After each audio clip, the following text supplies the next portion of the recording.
The area bounded by the curves y equal to root x, 2y plus 3 equal to x and x axis in the first quadrant.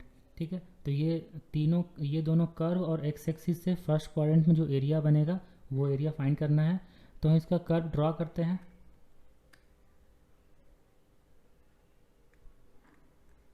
ये हो गया x axis और ये है y axis.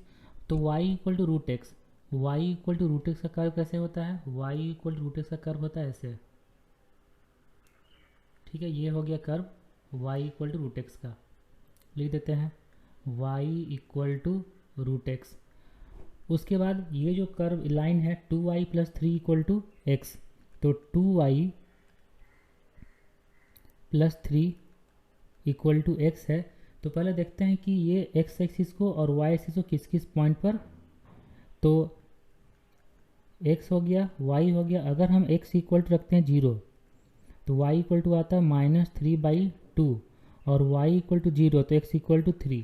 ठीक है, तो पॉइंट क्या आएगा? एक तो 3,0, एक होगा 0, -3/2। ये दोनों पॉइंट को हम दिखाते हैं। पॉइंट कहाँ पे होगा? ये हो जाएगा पॉइंट 3,0। ठीक है, और ये वाला पॉइंट होगा 0, -3/2, 0, -3/2। ये दोनों पॉइंट को ज्वाइन करेंगे तो एक स्ट्रेट लाइन फॉर्म हो जाएगा। ठीक है, ऐसा कोई स्ट्रेट लाइन होगा ये और उस जो कर्व था y को रूट उसको कहीं ना कहीं कट कर रहा है ऐसा। ठीक है, ये और x एक्सिस है ये खुद लाइन। तो ये तीनों से जो बाउंडेड एरिया है वो एरिया है ये एरिया पूरा। ठीक है, ये पूरा एरिया बाउंडेड एरिया है, ये पूरा एरिया फाइंड करना है। तो ये पॉइंट तो 0,0 है। ठीक है, ये पॉइंट तो 3,0 है। ठीक है, ये वाला पॉइंट हम लोग को फाइंड करना पड़ेगा, मतलब दोनों कर्व को सॉल्व करना पड़ेगा। दोनों कर्व को सॉल्व करते हैं तो फर्स्ट जो कर्व ये वाला है 2y plus 3 equal to x और यहाँ पे y equal to root x है। तो x का वैल्यू हम लोग x का वैल्यू रखते हैं 2y प्लस 3 इसमें, तो y इक्वल टू हो जाएगा √2y प्लस 3। अब स्क्वायरिंग करते हैं तो y square minus 2y minus 3 equal to 0 होगा और इसका फैक्टराइज करेंगे तो y minus 3 into y plus 1 equal to 0 आता है।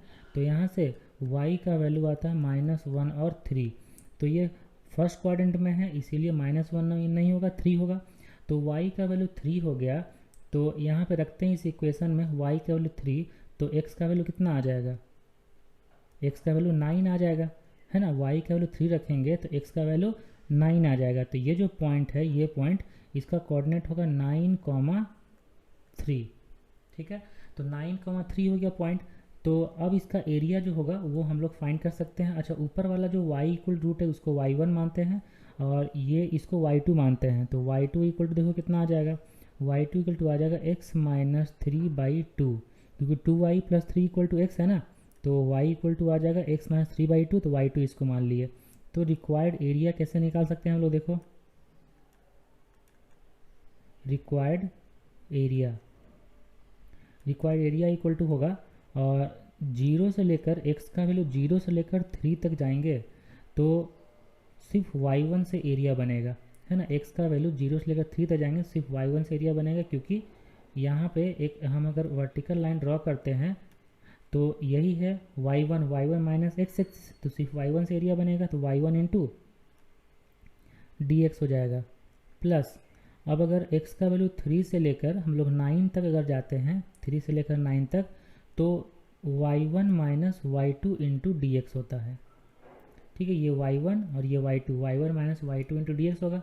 अब इस एरिया को हम कैलकुलेट करते हैं। तो पहले देखो y1 का वैल्यू रखते हैं 0 से लेकर 3 तक। y1 कितना है? वो है √x। तो y1 है √x, यहाँ पर रखते हैं √x into D x. Plus अब 3 से लेकर 9 तक y1 है √x माइनस y2 है x minus 3/2 into D x. ठीक है, तो √x का इंटीग्रेशन होता है 2/3 और x टू दी पावर में 3/2 और यहाँ पे हो जाएगा 0 से लेकर, अच्छा देखो यहाँ भी √x है ना, ये √x और ये √x दोनों को अगर एक साथ मिलाते हैं तो 0 से लेकर 9 तक होता और यहाँ लिख देते हैं 0 से लेकर 9 तक। ठीक है, अब माइनस करते हैं ये वाला टर्म, 1/2 का 1/2 और x का हो जाएगा x²/2 -3 का होगा -3x। ठीक है, और यहाँ पर लिखते हैं 3 से लेकर 9 तक, और 0 से 3 और 3 से 9 दोनों रूट एक्स को एक साथ कंबाइन करके यहाँ पे लिख दिए। तो अब देखो 9 अगर रखते हैं तो 2/3 का 2/3, 9 अगर रखते हैं तो 9 का पावर 3/2, तो 9 का पावर 1/2 करेंगे 3 हो जाएगा, 3 का पावर 3 27, तो ये 27 होगा, -0 पर 0 खत्म, -1/2। अब अगर 9 रखते हैं तो 9 का स्क्वायर 81/2, ये हो जाएगा 81/2 -27। ठीक है, यहाँ से ब्रैकेट हम लगाते हैं, माइनस अब रखते हैं 3, तो 3 का स्क्वायर 9/2 -9, इतना होगा। अब इसको सॉल्व करते हैं, ये कितना आ जाएगा, 3 से 27 को कट करेंगे 9, 9 × 2 18 हो गया, -1/2 का 1/2, 18/2 -9/2 81/2 -9/2, तो ये 72, हाँ 72/2 हो जाएगा, 72/2 -27 + 9, तो ये -18 हो जाएगा। तो अब देखो 18 है पहले से, -1/2 और 72/2 36 -18, तो ये हो जाएगा 18, और 18 - 18/2 मतलब 18 - 9, तो ये हो जाएगा 9। तो आंसर आ गया 9 स्क्वायर यूनिट्स, और 9 स्क्वायर यूनिट्स ऑप्शन में कौन सा ऑप्शन में है, ये है डी ऑप्शन।